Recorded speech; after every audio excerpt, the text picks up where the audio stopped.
My lord, ladies and gentlemen.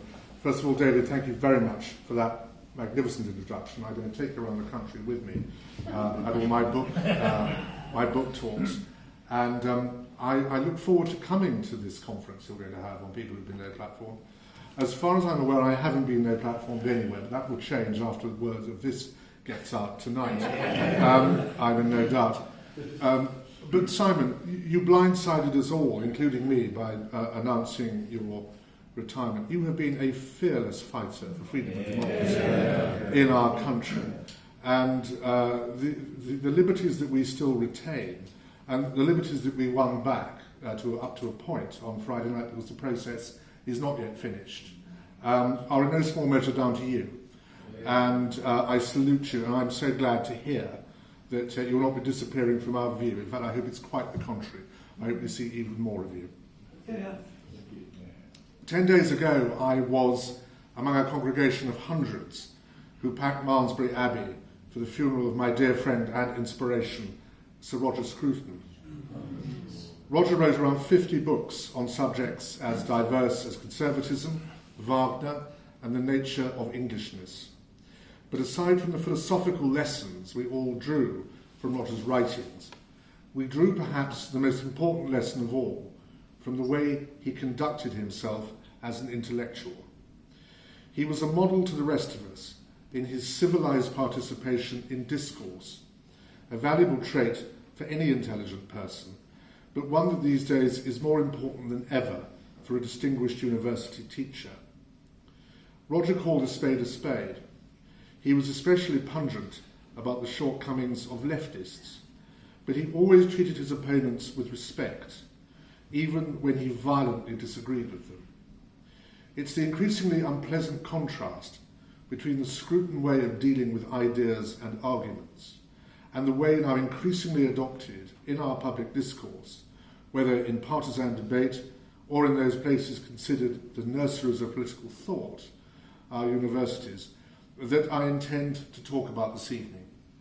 The effects of that contrast are having a poisonous effect on our most fundamental of liberties, our right to exercise free speech, and it has to be countered.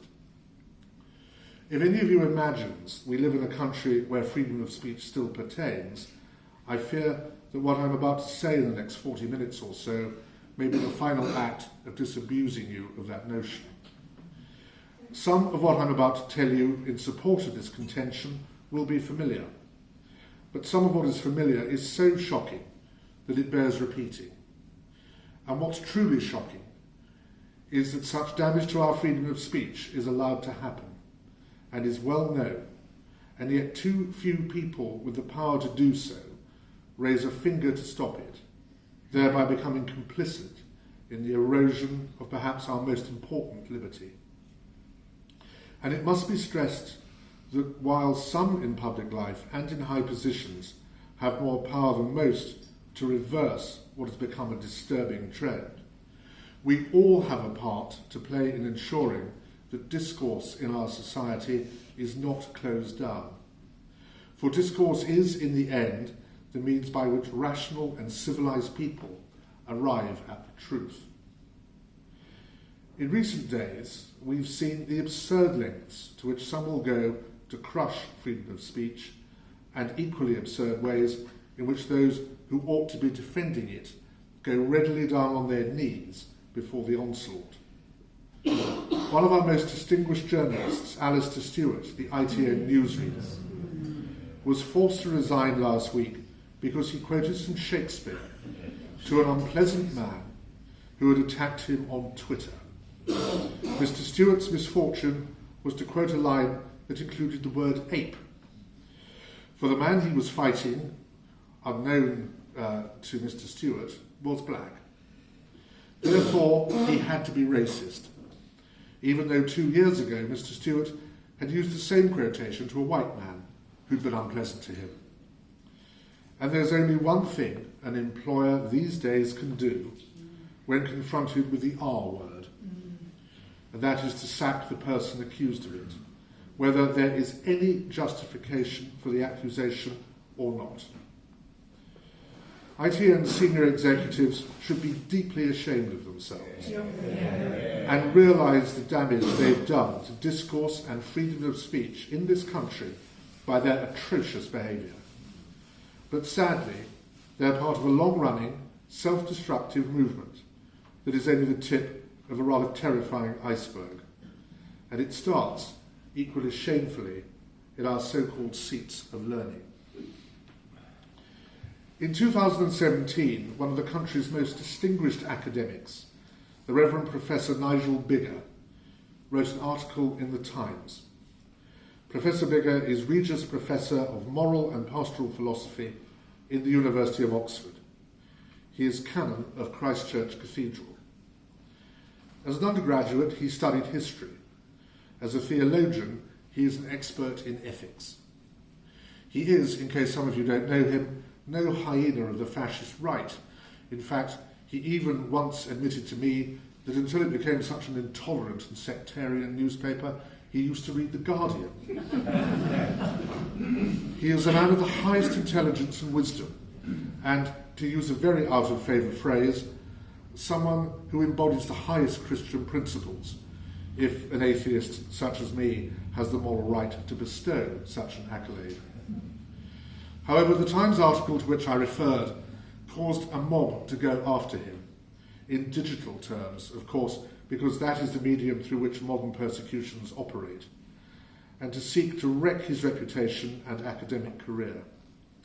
His offence was to write in defence of Bruce Gilley, a political scientist at Portland State University, who made what Professor Biggar termed a courageous call for a balanced reappraisal of the colonial past. To make matters worse, Professor Becker also asserted that the history of the British Empire was morally mixed. To any rational person, especially to someone in academia worth his or her salt, neither of those statements should have been any cause for outrage. It's the job of historians constantly to make balanced reappraisals of all historical questions, even those dealing with colonialism, in order to help us arrive at the truth. Otherwise, there's no point in historians. The last word on any subject will always have been pronounced. But new evidence and new points of view are always emerging and demanding new consideration, for on no historical question, except in some sort of warped Stalinist society, can the last word ever be had. It may be that further consideration of colonialism will cause us to conclude that in some cases it was profoundly evil, or it will help us to see that in some cases the lives and prospects of the colonised turned out better than they might have been otherwise. It's hard to deny that in India, which Britain only ruled with the active collaboration and support of native rulers, the agents of the Raj patronised and misunderstood cultures and civilizations centuries older than our own, and for decades denied self-rule to a country perfectly capable of running itself. It's equally hard to deny that the basis on which self-rule was denied when, at the same time, Australians, Canadians, New Zealanders and white South Africans were allowed to rule themselves was one based at best on a narrow idea of kinship and at worst on downright racial prejudice. Yet look at southern Rhodesia under British rule until 1965 and Zimbabwe under the rule of Robert Mugabe 40 years later, and only a fool or a liar could claim that the colonial era provided fewer liberties and a lower standard of living than that of the tyrant who led that country for the first 35 years of its independence. Any iniquity should rest in not saying these things rather than saying them. And let's consider Nigel Biggar's assertion that the history of the British Empire was morally mixed. The truth of that assertion can be easily proven, but to do so is offensive and embarrassing to the sort of politically motivated academic who, obsessed with identity politics, basks in the admiration of the gullible and the unhistorically minded that is so easily garnered by denouncing everything the British did in their empire as fundamentally evil. You would hardly think the British were the first major imperial power to abolish the slave trade in their empire, a slave trade in which African potentates were also willing participants, and by which they were often profoundly enriched. Or that in taking Christianity to native peoples in Africa or to liberated slaves in the West Indies, British missionaries took a religion of peace, equality and love that is still embraced by people in those countries today. Or that they sought to set the example of Westminster's democracy and the English rule of law in many of those countries. Or, in perhaps the most important and significant matter of all, we taught so many people about the globe to play cricket, and indeed to beat us at it. The rapid denunciation of Professor Becker was led by other academics, whose own institutions are too afraid to restrain them, and was conducted largely on Twitter. The vilification of Professor Becker has encouraged academics with a fraction of his intellectual powers or originality of thought to distort the curricula in their institutions, jumping on a bandwagon that indulges them but offers little in the way of genuine, useful learning to the students who have the misfortune to be in their care. In history, the talk is all about decolonising the curriculum, about removing the focus from the British and European history that's been the basis of our shared past, and the key to answering the questions of why we are where we are, and putting it on to abstruse studies of colonial cruelty and exploitation, or of the role of women and working class people within our domestic history. In all cases, few dare to teach history in a way that does not apply the values of a liberal elite in the 21st century to the questions of the past. And anyone who attempts to look at historical questions in their own context, to evaluate why what happened at the time happened, is regarded as a reactionary. By their behaviour, they override the fundamental principle of learning, which is to arrive at the truth. But they also, by creating an atmosphere within academia of hostility and hatred, make an important part of the expansion of knowledge nearly impossible, by restricting civilised discussion between those of differing views. Of course, the hijacking of academic disciplines for the purposes of thought policing and the propagation of leftist tropes is not restricted to the discipline of history. English literature has long been given similar treatment, though some of the texts that have to be read are now famously issued with trigger warnings, because there is so much in Shakespeare, even beyond what Alistair Stewart found, that could upset the sensibilities of the average member of what is cruelly called the snowflake generation. When I read English at Cambridge 40 years ago, Joseph Conrad's novels, including The Nigger of the Narcissus, were standard fare, because he was rightly considered one of the finest novelists of the early 20th century. I daren't even ask whether that particular novel is still studied today, in case I gave someone a seizure just by inquiring. It is, though, available on Amazon, and I was amused to note in a Cambridge University Press edition. I presume calls to boycott the press until it removes this offensively named book from its catalogue will follow shortly. Arguments that, to quote L.P. Hartley, the past is a foreign country, they do things differently there, no longer hold sway. And I am told the teaching of modern languages is similarly derailed. Feminist texts and novels or films depicting the squalor and oppression of Hispanophone or Francophone people in the Third World are de rigueur, with minor talents such as Cervantes, Balzac and Flaubert being sent to the margins.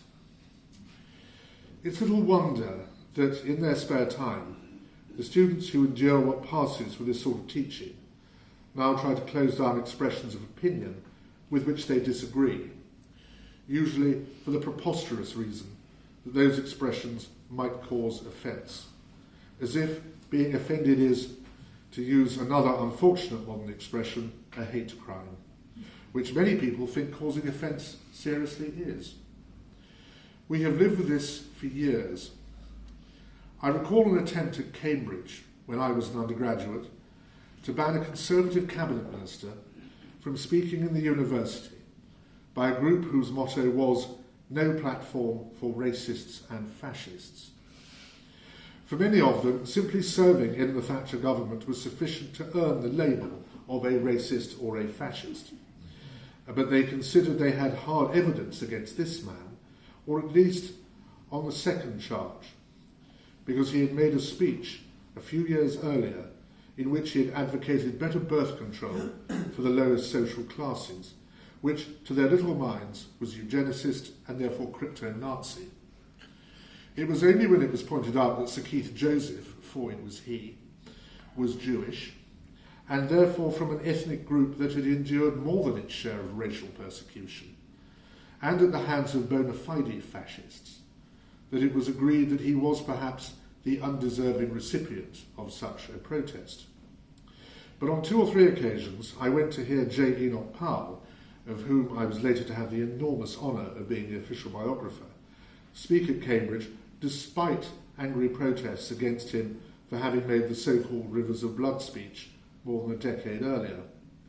To their credit, the university authorities ensured the meetings went ahead, albeit with a heavy police presence. I trust they would do so today. Other universities, however, lack such assiduousness in allowing the free expression of opinion on their campuses. 5 years ago, that notorious right-winger Germaine Greer was no platformed at Cardiff University because she wished to state her opinion that just because a man had had a series of operations to turn him into a woman did not make him like someone who had been female from birth. The university ordered the students to let the meeting go ahead, but said it would not condone, quote, discriminatory language, close quotes. Professor Greer retorted that this stand by the university was weak as piss. She was not discriminating against anyone, merely hurting their feelings. Well, she said, her feelings were getting hurt all the time, and she just got on with it. But she refused to speak in an atmosphere of such unpleasantness and cancelled her meeting altogether. Then another celebrated reactionary, Peter Tatchell, one of the most principled men I've ever met, and I hasten to add, with principles he demonstrated in his repeated and courageous demonstrations against the aforementioned vicious tyrant Robert Mugabe, was no platformed at Canterbury Christ Church University for speaking out in defence of Professor Greer. For defending her right to express her views openly, Mr. Tatchell was denounced as racist, the catch-all chant for every bigot these days, and transphobic. But then there are now many views that it's simply unacceptable to hold in our society today. The Church of England, possibly miraculously, sticks to the view that same-sex couples cannot be married in church because of what many senior clergy feel is the direct opposition such an act would present to scriptural teachings. I think the Church is right, and I do so again from the point of view of an atheist. I have a number of homosexual friends who go further than that and think the idea of same-sex marriage is patronising to them and little more than a stunt. Try arguing this in one of our universities today and you'd be shouted down and will be likely to be the victim of a no-platforming campaign with accusations of homophobia cast at you. The case, like that of Professor Greer, stating what she believes to be an obvious fact about men who have sex changes, is an example of the failure by too many half-educated young people in our universities refusing willfully and often with the connivance of their teachers, who should know better, to acknowledge a distinction between expressing a sincerely held belief supported by factual evidence and inciting others to commit some ghastly crime against those you're talking about. Professor Greer was inciting no one to persecute transgender people. Therefore, Mr. Tatchell was not defending a right for her to incite such people for no such right exists or can exist in a civilised society. And saying one has a philosophical objection to the notion of same-sex marriage is nothing like saying that you dislike homosexual people, let alone that others ought to go out and make their lives a misery. But these are the murky waters into which discourse in our universities has slipped. And as one distinguished victim of such a process said to me last year, it's been allowed to slip there because of the refusal of heads of institutions or heads of faculties to lay down the law with students who engage in this deliberate destruction of freedom of speech under the pretense of it being offensive to the closed minds of their students, and who do so because in the end they are afraid of those students. There has just been, if anything, an even more poisonous manifestation of this. Selina Todd, a professor at Oxford, who specialises in the study of the lives of working class women and who describes herself as a feminist, has had to be assigned bodyguards for writing on her website that the rights of women are sometimes harmed by the activities of transgender people. It doesn't actually matter whether she is right or wrong. I lack the expertise to dip even my toe into such waters. But the fact that she now lectures with two men who look like nightclub bouncers in her lecture hall because of the threats of violence she's received from people who disagree with her is abominable. The point at issue is about the access of men who identify as women to what Professor Todd calls women-only spaces, such as lavatories or changing rooms. Apparently, if any woman complains about this, or if any man, as a husband, partner or father, describes his own discomfort at his wife or daughter being subjected to such a thing, she or he is deemed by activists to be guilty of a hate crime, to which violence is the only answer. When I last checked, Oxford University had refused to comment on Professor Todd's specific case, which is monstrous of them. It reinforces the point that even great universities, and as a Cambridge man I must reluctantly concede that Oxford is, for the moment, one of those, prefer to be intimidated by half-educated student obsessives who, in many cases, have yet to grow up, than to be vigilant, than to be vigilant not just of the rights of their teaching staff, but of the whole idea of freedom of speech. People who choose to change sex have every right to do so, but equally, women have every right not to be intruded upon and made to feel discomfort by people they do not regard as women, in places where women have historically been able to be themselves. And no one in this country or any other civilised country should be stripped of the right to say so. There's also one other current in some of our universities that I want to refer to, because it's a harbinger of a very unpleasant future unless we do something about it and check it. I've heard anecdotally from several universities in recent months of the pressure applied by the Chinese government, whose surveillance operations are plainly more than we imagine, on Chinese students studying in Britain not to engage in activities of which Beijing disapproves. Equally, Chinese money has helped develop facilities in some of our universities, but has from time to time occasioned benefactors to seek to influence aspects of the curriculum.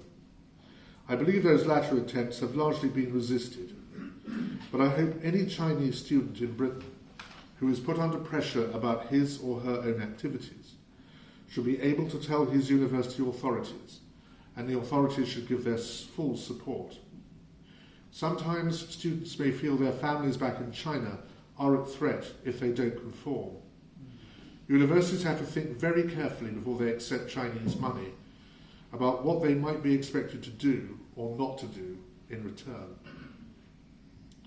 Perhaps because the extremism of no platforming has been going on for so long now, many adults are now just as bad as students. Nearly 15 years ago, I wrote an article in the Daily Telegraph about the death penalty.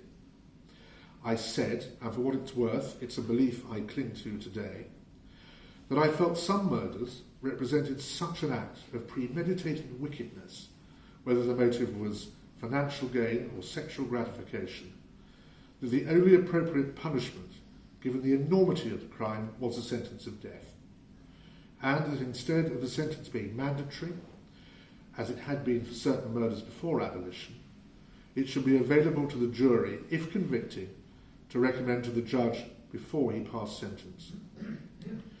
The paper had a year or two before, in an attempt to appeal to that elusive younger reader, hired a right-on, or as we would now say, woke, comedian to write an arts column every week. He suddenly resigned, saying he could not continue to work for a newspaper that had another columnist, that was me, who believed in the death penalty and would publish such a piece. It was my first, but not my last, direct confrontation with a phenomenon that does more to undermine freedom of speech than any other in our society. The professed and overt liberal who is completely intolerant of any opinion other than his or her own. Rather than engage in debate, they simply prefer to close it down by treating another person whose only crime is to have professed such an opinion with the sort of disdain that one would normally reserve for a paedophile or a mass murderer. They hope to intimidate him or her and anybody else who might be thinking of transgressing in such a way into keeping their mouth shut in future, or possibly into making a full recantation. Our political class, which in its tribal views becomes narrower by the day, is now brilliant at this tactic. When he was leader of the Conservative Party, David Cameron forced a parliamentary candidate to stand down simply because he had dared to say that Enoch was right. No debate was permitted on the matter. The man was simply thrown out of his seat. It was as if he had argued that there was something to be said for Hitler or Dr. Mengele. In recent days, we've seen another example of such ignorant bigotry. Rebecca Long Bailey, who, with luck, will win the Labour leadership and deliver the country at least 10 extra years of Tory rule, said the other day that she had no friends who were Tories and would dispense with the friendship of any of her friends who admitted to her that he or she had voted Tory. Let us put aside for the moment the state of mind of someone whose sole criterion for friendship is how a person votes in elections. How can we ever expect civilised political discourse to be restored in this country if we treat as pariahs people whose only qualification for our ostracism is that we disagree with them?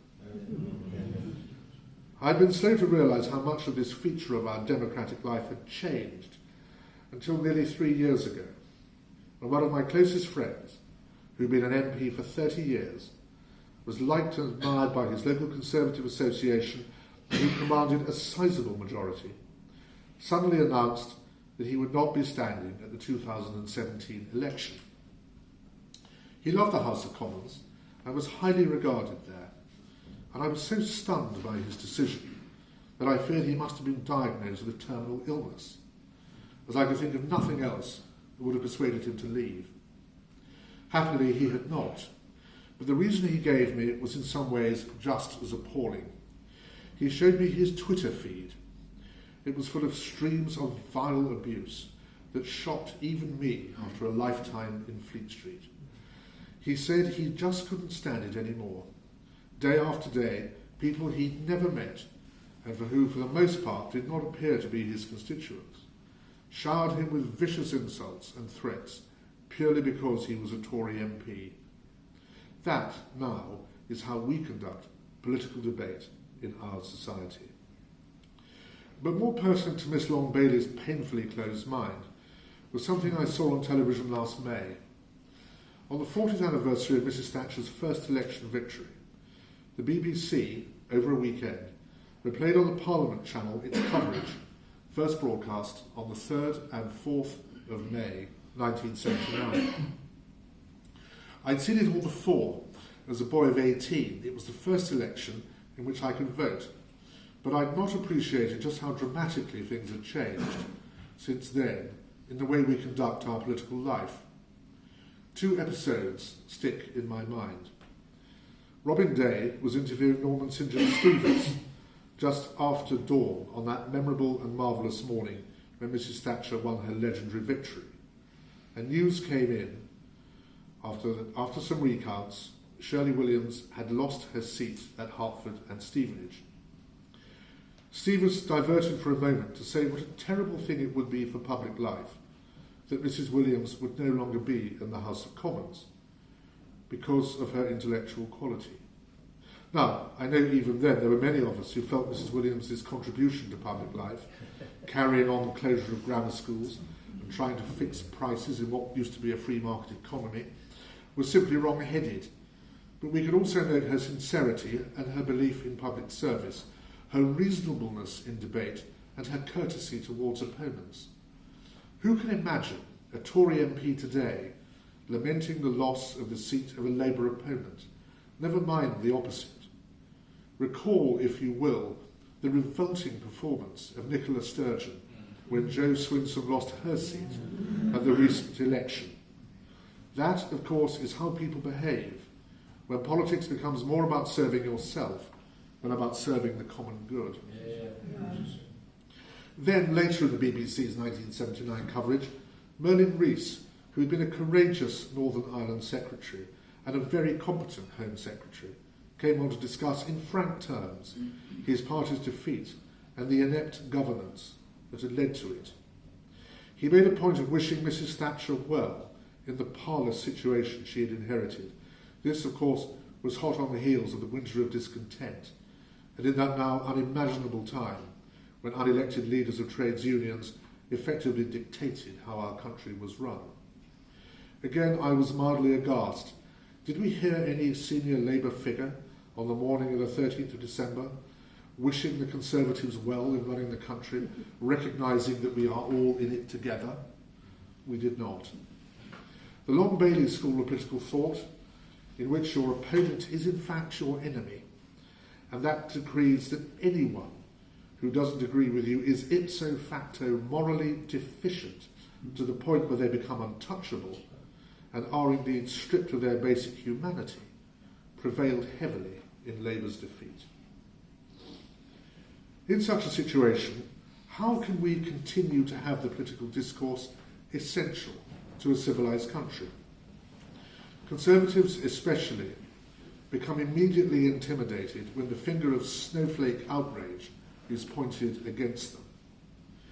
Although there was stiff competition for the title, did any minister in the last Parliament behave more shamefully than James Brokenshire in sacking Roger Scruton from the building quagga to which he lent his considerable expertise on aesthetics? An ignorant, to be charitable, journalist on the New Statesman, an otherwise impressive publication that genuinely seeks to encourage civilised discourse, decided to use the evil of Twitter to broadcast entirely dishonest remarks about Roger, including the ultimate insult of the present time and implying that in outrageous remarks Roger had made at various times about Islam and the Chinese, he was de facto guilty of racial prejudice. Those of us who knew Roger knew he was far too intelligent a man to fall into such lazy thinking. Mr. Brokenshire, who I note trained as a lawyer and therefore should have known better, did not pause to ask what the evidence against Roger was and to examine it. Desperate to signal virtue, irrespective of the justice of the matter, he sacked Roger from a job that he was not only brilliant at, but that he loved. In doing so, he confirmed something many of us had instinctively known, which was that one of the greatest enemies of freedom of speech in this country and of civilised discourse in our society was a Conservative party filled to the brim with cynical mediocrities, anxious to curry favour by being more royal than the king when it comes to matters of what they perceive to be political correctness. The ease and willingness with which they closed down discussion, notably on any question that might touch on a minority interest, when intimidated by leftists, is pitiful and corrosive. Cannot people such as Mr. Brokenshire, and the all too many who respond like him when having to deal with an attack on a Conservative, or on conservative values, realise that what they're doing when they simply keel over, rather than stand and argue their case, is so damaging?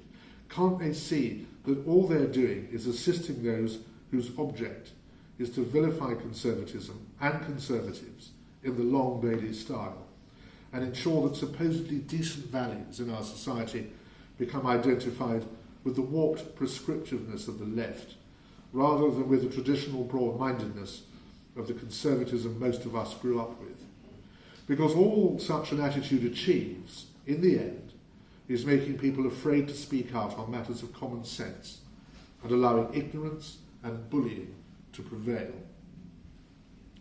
And when students in our universities see their elders and supposed betters in Parliament behaving in this way, doesn't it just encourage them to search for reasons to deny platforms in what ought to be these nurseries of discourse to people whose only offence is to challenge their blinkered way of thinking? Why should a woman have to have a bodyguard because she believes that a man who identifies as a woman should not be allowed into a changing room full of undressed women? Why should anyone be afraid to speak on a public platform about the common sense of regulating immigration in the way that countries of such obvious barbarism as America or Australia do? And why are we now throwing up religious freedom with freedom of political expression in the sneers at an Anglican church that still refuses to marry same-sex couples in church, and at those who believe the church is right to take that view? Have we really reached the stage where opinion must effectively be nationalised, with a norm created from which no one may vary for fear of being ridiculed and abused, not least thanks to the mob rule allowed by the medium of Twitter? And while I don't wish to be rubbished as yet another one of those non-leftists who makes a knee-jerk attack on the BBC, the corporation, now far too late in the day, coming under scrutiny for the way it spends public money and the mindset it seems to require of those who work for it, must take its share of blame for the current state of discourse in this country. Lord Hall himself, the outgoing Director General, has criticised the attack dog style interview that has become the norm for any meeting between a BBC journalist and a politician, and has referred to the effect it has on the civility of discourse. In my time, I've had to interview countless politicians, including on the radio, and not just in print. And however unpleasant some of them are, and however deserving of a kicking, one always gets far more out of them by keeping a calm tone and lulling them into opening up to their interviewer. I'm sorry it's taken our public broadcaster so long to learn these lessons. But there's also that question of tone and editorialising in the BBC that remains a highly penetrating and influential medium, and this affects discourse. I recall a former very senior BBC executive of remarkably sensible views telling me that every time she complained about the narrow-mindedness and bias of a journalist and fired him or her, another of identical mindset was sent to her by central casting. If you have ever listened to an interview on the BBC about climate change and heard the interviewee suggest that global warming might be a natural phenomenon and not man-made, you will have heard the gasps of disbelief that form the natural BBC response to such a statement. I'm not a scientist, and perhaps those who discount man-made global warming are wrong. Equally, perhaps they're right. But if they're not, they are not getting anything approaching a fair hearing from our public service broadcaster. And then, of course, there was Brexit. I thought the BBC behaved scrupulously during the referendum campaign 4 years ago, but once our great democratic victory had occurred, the dogs came off. Its laughable reality check feature served mainly to attack those defending the democratic outcome and hardly ever, in my experience, to ridicule the renewed assault on it by Project Fear. We cannot possibly conduct sensible discourse when the public service broadcaster so nakedly takes sides. What I presume is likely to happen to the BBC in the years ahead is not simply the inevitable result of a technological revolution, but also because of the way in which it has been the author of its own misfortune. If the government does change the very basis of the BBC, as it now looks as though it will not at least be a welcome sign that it, at least, is not prepared to sanction the public funding of the distortion of discourse any longer. A level playing field in ideas does not just mean everybody being allowed to express reasonable views. It means not allowing a major player on one side to be funded by the public, irrespective of whether the public agrees with the line it takes or not. I happen profoundly to disagree with the continuity Corbynista ethos that currently dominates the Labour Party and that seems likely to prevail in its current leadership election. But I am delighted to give its practitioners and adherents as much airtime as possible. Surely this is right. If your opponent's articles of faith are preposterous, let them advance them so that everyone knows to give them a wide berth. We saw the results of that last December, when the Labour Party's idiotic bouquet of policies was chucked in the bin by British voters, including by many who'd spent their lives voting Labour. This is why I find it so hard to understand why so many of our students hate having the conservative viewpoint put over in their universities. If our views are as bonkers as they think they are, then what do they have to fear from them being aired on their campuses? Could it be that they are so insecure about their own ideas that they fear the broadcast of those that expose the weakness of them? But then that is how extremists have operated throughout history, and why in regimes that these people sometimes openly admire, one thinks of Stalin's Russia or Castro's Cuba or Mao's China, the expression of an unorthodox view would have you thrown in jail, or sometimes far worse. People have to understand that there's a difference between expressing a strong opinion that may cause offence to those who think entirely differently, such as a feminist arguing against another's interpretation of transgender rights might, and someone who is inciting violence or hatred against the group they're criticising. In a free society, we just have to put up with the first, but we must never tolerate the second. Most of us are sufficiently mature to make a distinction between a point of view we find offensive, which to some on the left would include almost everything I've said here tonight, and something that encourages people to act violently, such as some of the language used against Professor Todd at Oxford. The things that really cause offence, all we should say is, grow up, get over it, and move on. We must as a culture stop putting out into adult life former students who've grown up thinking it's normal that people with the temerity to disagree with them should be silenced. Then such people sometimes end up as members of Parliament, who think their opponents are evil simply by dint of being their opponents. And that minority of MPs then encourages, by their vicious sectarianism, the Twitter mob. So it starts with the university authorities, who in some cases do not take their responsibility to uphold freedom of speech anything like as seriously as they should. But our elected representatives bear a heavy responsibility too, not just in fostering this kind of ugly sectarianism of which Miss Long Bailey seems so proud, but in giving in cravenly to the corruption of discourse in the way that Mr. Brokenshire did last year in the case of Roger Scruton. Since notionally leaving the EU last Friday, and I say notionally because I'm awaiting the final severance of our ties with the European Court of Justice, the removal of the EU's rights from our fishing policy, for example, and the undoing of the disgraceful deal that now leaves a part of our United Kingdom in a separate customs arrangement from the rest of the country, we ought to have put an end to the divisions in Britain that have been obvious since the referendum. Those divisions were made worse by the utter refusal of a minority of people who ought to have known better to accept the result. Now we really do have to move on, and the way to do so is not to seek new divisions by having a standard of discourse that becomes steadily uglier and uglier, and demonises groups whose only offence is to have minds of their own and not to accept the leftist orthodoxy. It is to stand up for freedom of speech, to cherish it, and above all, to exercise it and to express the political differences evident in any free society with reason, civility and decency. After all, we really are all in this together. Thank you.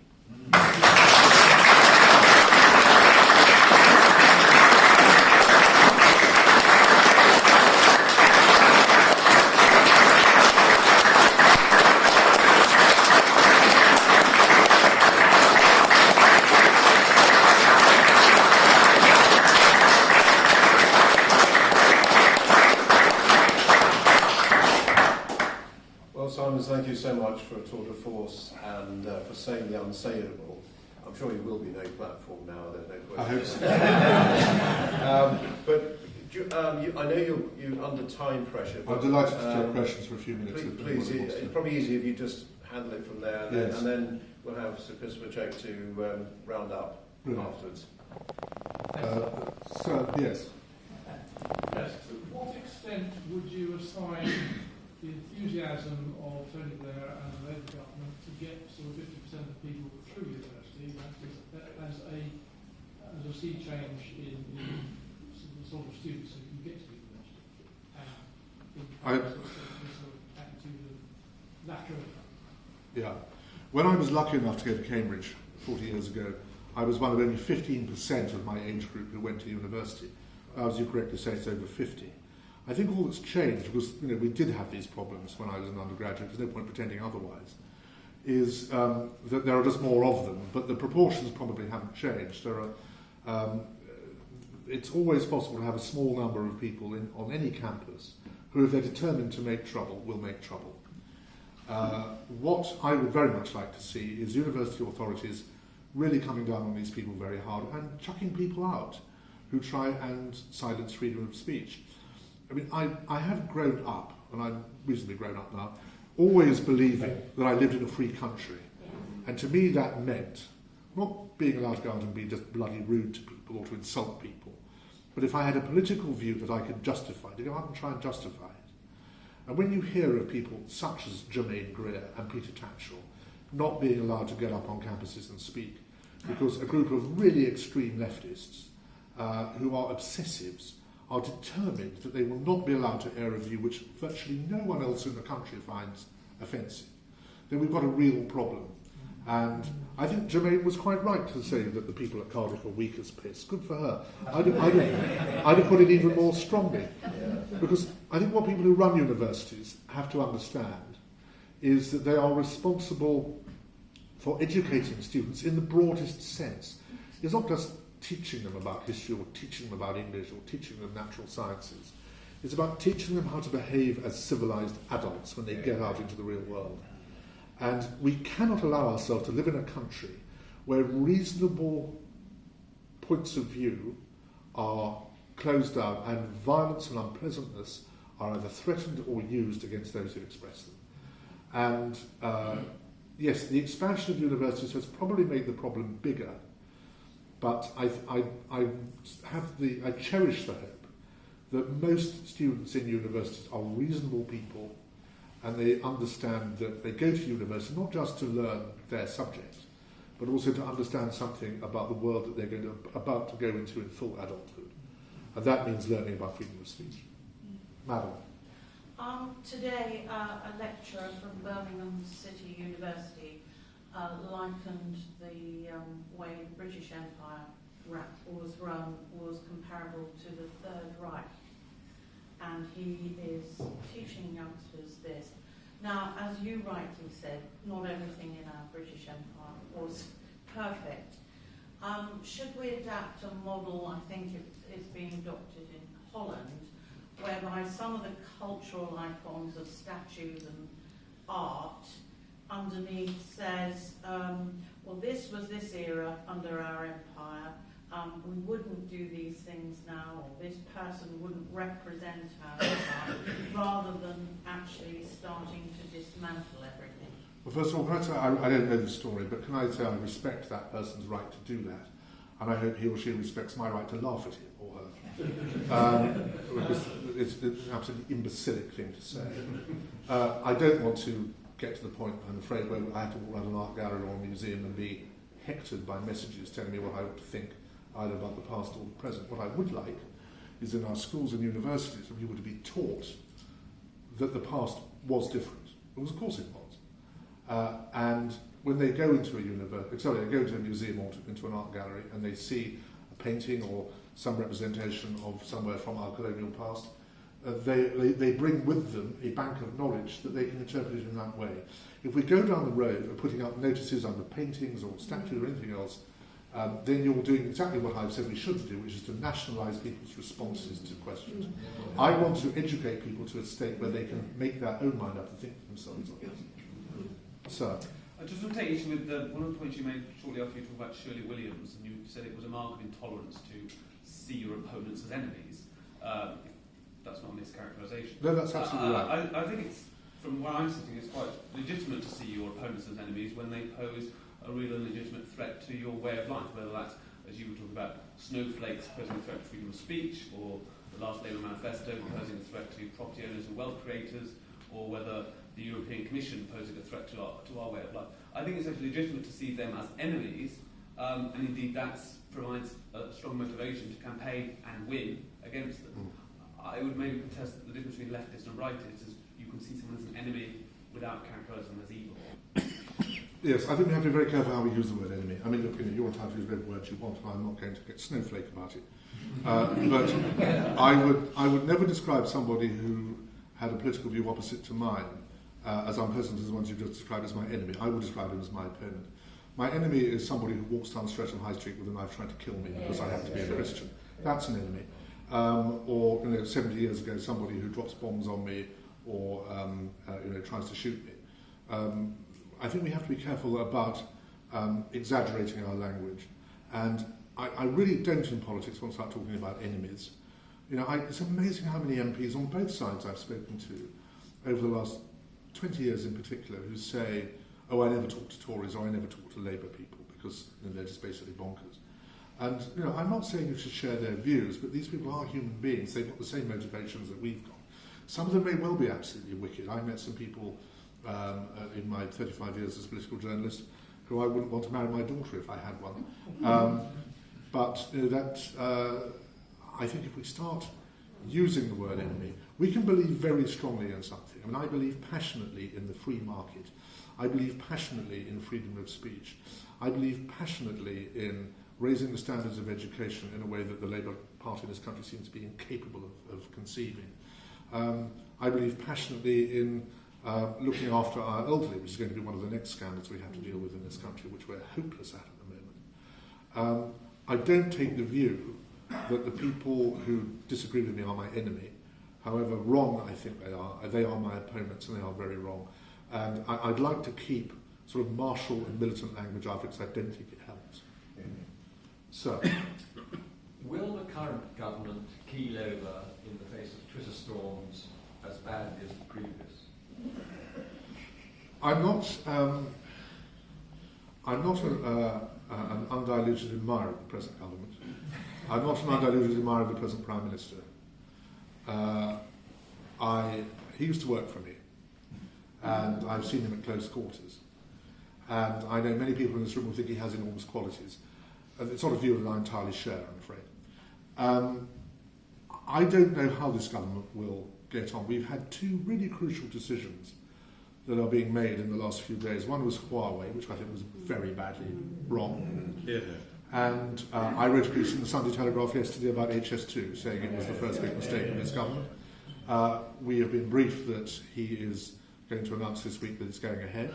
I hope that my article makes him change his mind, but I very much doubt it will. This government will fall over, not so much by Twitter, although Twitter, which I don't get involved in, Twitter clearly is a very powerful medium for the expression of opinion and indeed the expression of hostility. But I think this government, when it gets undone, and it, like all governments, it will get undone eventually, will be because of the people at the top of it taking the wrong decision on important questions.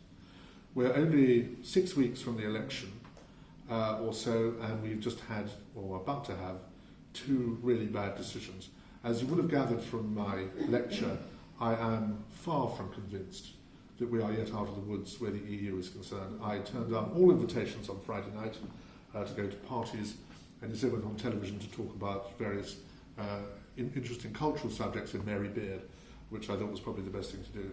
I'm saving my celebration for when we have finally left, and when there is no relation to the European Court of Justice, and when we can trade freely with anybody we wish to trade with without having to take orders from Brussels.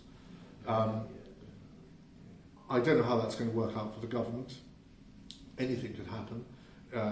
There's already a standoff, and we're only 3 days into our so-called new existence between the government and the European Commission about the trade deal. Maybe Twitter will contribute to the government's problems, but I think the difficulty in squaring circles, so many promises have been made on all fronts since the start of the election campaign, and delivering on them is going to be extraordinarily difficult.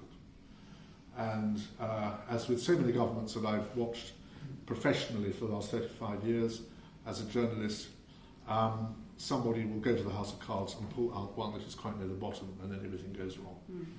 And we'll just have to see that. I do not have...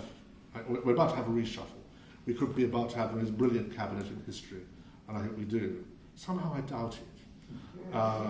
But I fear very much that it's going to be a rocky road, despite the majority, despite the fact that Brexit supposedly is now behind us, because I don't see, on the basis of Huawei and HS2, that the quality of decision-making is of the highest order. Sir? Prior to 1998, the Conservative Party had autonomy in constituencies in selecting their parliamentary candidates and their MPs. And then post-1998, we had David Cameron came in, and he brought identity politics with the A-list, the gender balance, minorities, and took total central control as a candidate. Do you think that that's one of the reasons, perhaps, why we got this mediocrity of MPs in Parliament today? And I have to say, not only the Conservative Party, the Labour Party's gone the same direction, the Brexit Party as well. Total central control by a few people of our candidates that inevitably are MPs in government. Well, Mr. Trafford, you've done more than most people in this country to ensure that some form of democracy exists in the Conservative Party, and I salute you for it. And I wonder whether someone with a mind of his own, such as my dear friend Chris Chope here, would get through a selection committee today. And this is what worries me, that if you do have a mind of your own, if you've got deep principles and can articulate them, you are seen as a threat to the Conservative Party rather than an asset. And this is why I was slightly sceptical about the so-called rebooted cabinet that we're going to get fairly soon. Because there's an awful lot of people there who know how to do as they're told. But are there people there who are able to take really difficult decisions and see them through? That I doubt. And I would like to go back to a situation where Conservative associations had complete autonomy and could choose people who were individualists and independent, and would get in there. And as you allude, this was the closing down of free speech in the Conservative Party, and it's very unfortunate. And I can't remember the name of the man. He was a candidate in the West Midlands who said, "Well, Enoch was right," and there wasn't even a debate about it. Cameron just said, "We can't have that. You're out." But he might have been saying Enoch was right about prices and incomes policy. For all we knew, he wasn't, of course, but he said nothing more than that. And it just showed an absolutely bizarre cast of mind that I can't get my head round. All political parties, as far as I've seen, I'm not a member of any political party, and I certainly have no interest in the Labour Party, but they really all ought to be talking shops. They should be, it's where people decide the sort of political direction they want, and they choose a candidate from time to time to represent that view. And if the candidate goes badly wrong, if he betrays them in some way, and we saw a bit of that in the run-up to the Brexit votes, then I think they have a perfect right to get rid of him. But just to have someone imposed on them who is in the image of the party leader is wrong. It's very bad, I think, to have a Conservative Party where everybody believes in the same thing, because you then end up with a tyranny. I remember as a young leader writer on the Telegraph 30 years ago, writing a passionate defence of Jillian when Aldershot were trying to deselect him. because although I didn't agree with anything Julian believed, and he wasn't really a conservative as far as I could see, he had a view, he put it forward, he'd been a good constituency MP up to a point, and he had done nothing to deserve being thrown out except by his electors, and his electors kept electing him in Aldershot. So, I've got a long track record on this. I profoundly believe in local democracy. If people in the Conservative Party in a certain constituency want to have as their candidate someone who violently disagrees with Boris Johnson's worldview, good luck to them. Just for the record, I believe the guy you were thinking of, the Conservative fellow who was thrown out for saying Enoch was right, was Nigel Hasteloo. I think that's right, actually. Rings a bell. He didn't actually say that. He said one of his constituents had said that Enoch was right, and for that he got the bush. Yes, I think that's absolutely right. Anybody else want to? Professor, do you have to watch your back with your university? Buckingham University believes very strongly in freedom of speech, and I teach history there, and we very strongly believe in a history curriculum that teaches the relevant parts of our story and of the European story, rather than one that is, if you like, distorted by narrow-minded obsessives. So I try to behave with propriety and sense and dignity as a professor at Buckingham University, but I feel no discomfort in being associated with that university because I know that its principles, and one of its great benefactors, Nigel Vinson's in the front row here, its principles are my principles. And it was founded on the basis of giving a proper, serious education to people outside the state system. And long may it continue to do that.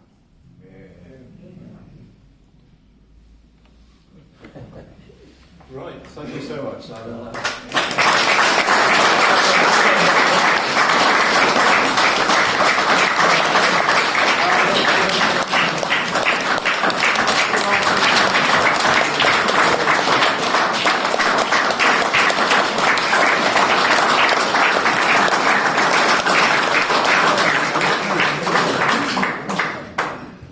Well, what a treat we've had this evening, haven't we? And this was organised and inspired by Simon, who's done such a fantastic job for the Freedom Association. And he was described by our guest speaker tonight as a fearless fighter for freedom.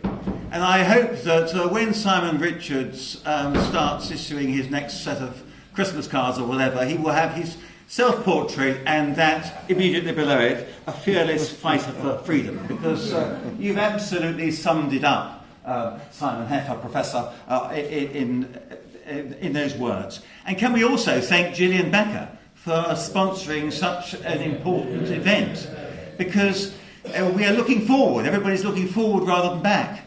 And I think what we've heard tonight is the agenda for the Freedom Association to take over from the provisional Brexit about which we've heard.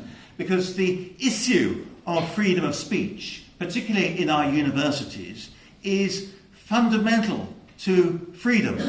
And it reminds me of the time when I got my first letter in the Daily Telegraph. It was actually the lead letter, I say immodestly, and that was back in 1968, and it was headed up Free Speech in Universities.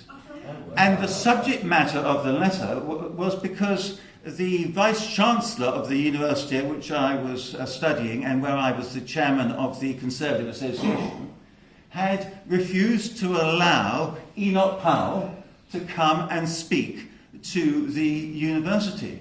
And so what could I do about it? Write to the Daily Telegraph. And I'm pleased to say that actually it wasn't long after that gentleman ceased to be the Vice-Chancellor of that university.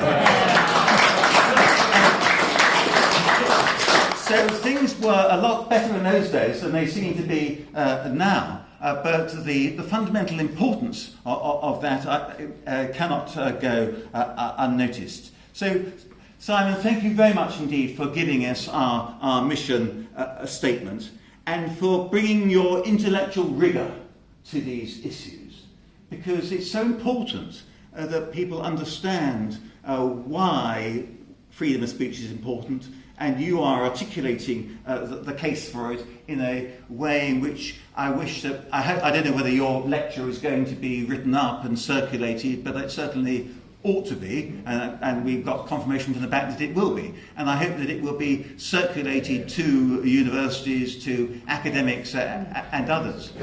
And there's a big issue here, because when I was a victim on the receiving end of quite a lot of this Twitter stuff, and my wife sitting in the front there, and she was the one who was having to deal with a lot of the vile abuse. She says her knowledge of the English language was expanded enormously as a result of it.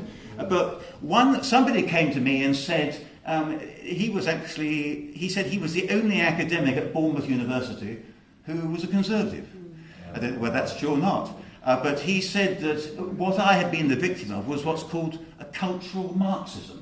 Now, Simon, you didn't use that expression this evening, but I don't know whether this is all part of cultural Marxism or not. But as a result of my experience, I was then put in touch with Prageru, which is a virtual university in the United States, where they produce videos, particularly for students, promoting the values of freedom of speech and freedom of expression. And Prageru, if you look at it on the web, you'll see that they are now under attack from the likes of Facebook and Twitter, because they are saying things which people think shouldn't be said. And I think we need to carry this battle forward in this country in a similar way to what they are doing in the United States. So once again, thank you so much for coming along this evening and delivering this brilliant lecture, Simon, and all power to your elbow for the future, and all power to the Freedom Association.